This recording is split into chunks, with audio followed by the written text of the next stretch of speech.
Hello everyone, welcome back to my channel. तो आज की कहानी है प्रेमचंद व उनकी बेटी की दर्द भरी कहानी।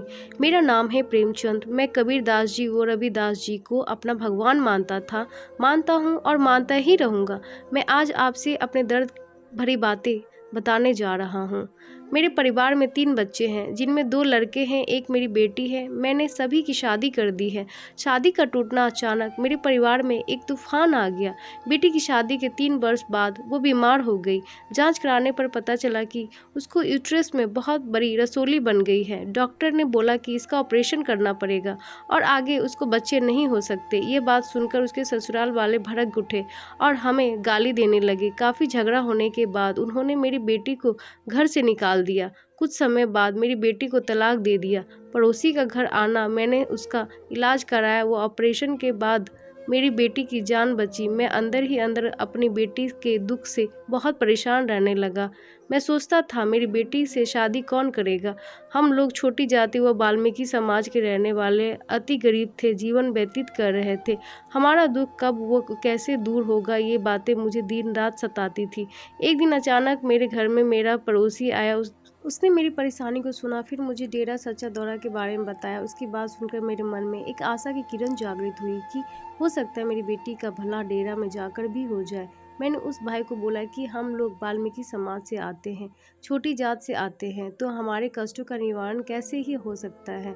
हम लोग कबीरदास जी वो रविदास जी को भगवान मानने वाले हैं। हम तो केवल इन्हीं को भगवान मानते हैं, किसी और को देखना भी पसंद नहीं करते। फिर मैं डेरा में कैसे जा सकता हूँ। मेरा सच्चा सौदा का कोई अलग से धर्म या संप्रदाय नहीं है। उसने मुझे बताया कि वहाँ पर किसी का धर्म परिवर्तन नहीं किया जाता, बल्कि सभी का सम्मान किया जाता है। डेरा सच्चा सौदा सर्वधर्म संगम है। वहाँ पर सभी जाति, धर्म और संप्रदाय के लोग आते हैं। सभी को एक ही समझा जाता है। उसने बोला कि आप जिनको भी मानते हैं उनको मानते रहे। डेरा से सभी पीर संत महात्मा को ही मानने के लिए बोला जाता है। सभी संत, पीर, अवतार व पैगंबरों का सम्मान किया जाता है। डेरा सच्चा सौदा का कोई अलग से धर्म या संप्रदाय नहीं। उसने मुझे समझाया कि आप एक बार मेरे कहने से डेरा सच्चा सौदा में चले। मैंने उसकी बात मानते हुए डेरा में गया, लेकिन मेरे अंदर कबीरदास जी और भगवान रविदास जी की बातें ही सर्वोपरि चल रही थी। संत कबीर जी व संत रविदास जी की बातें। जब हम लोग डेरा में गए और मैंने गुरु जी के मुखारविंद से कबीरदास जी व बादशाह इब्राहिम आदम की कहानी सुनी, तो मैं ये सुनकर दंग रह गया। जिस तरह से गुरु राम रहीम जी ने कबीरदास जी व रविदास जी की रहस्यमय बातें बताई, ऐसे बातें तो मैंने कभी सोचा भी नहीं था। गुरु राम रहीम जी वहाँ पर लाखों लोगों को संत कबीर जी व संत रविदास जी की बातें पर चलने की प्रेरणा दे रहे थे, जो हमारा समाज कल्पना भी नहीं कर सकता था।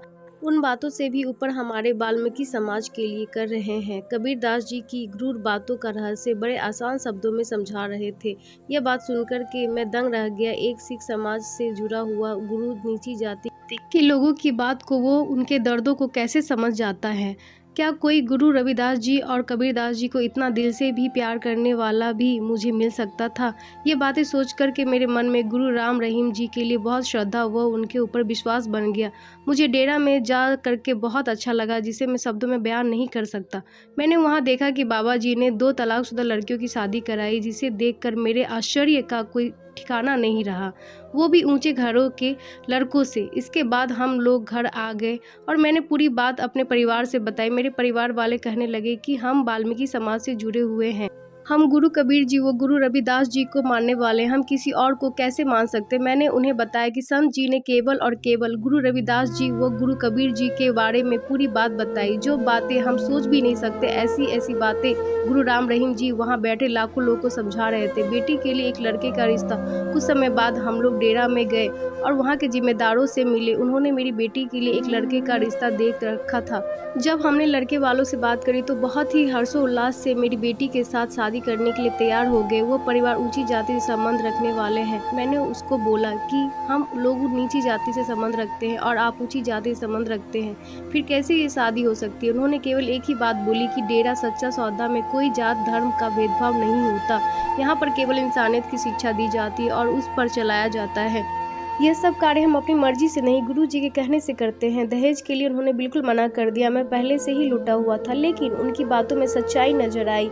मैं इस शादी के लिए तैयार हो गया। मैंने अपनी बेटी की शादी डेरा के रीति रिवाजों से उस परिवार में कर दी। उन लोगों ने मेरा एक भी पैसा मेरा खर्च नहीं करवाया। आज मेरी बेटी की शादी को 2 वर्ष से ज़्यादा हो गए हैं। वो बड़ी खुशी से अपने ससुराल में रह रही है। ये देखकर मैं सोचता हूँ कि डेरा सच्चा सौदा में आने वाले लोग इंसान हैं या फरिश्ते, जो फरिश्तों से भी बढ़कर है, इंसानियत के काम करते हैं।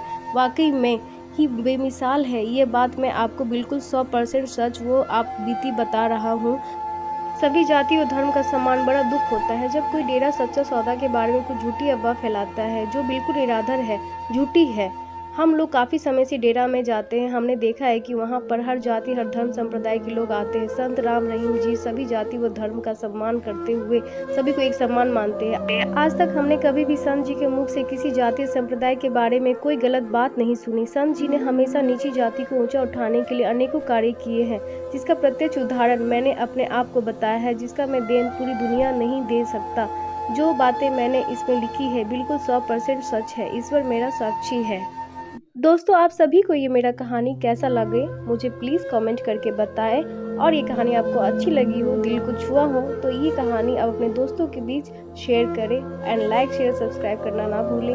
And thank you for watching.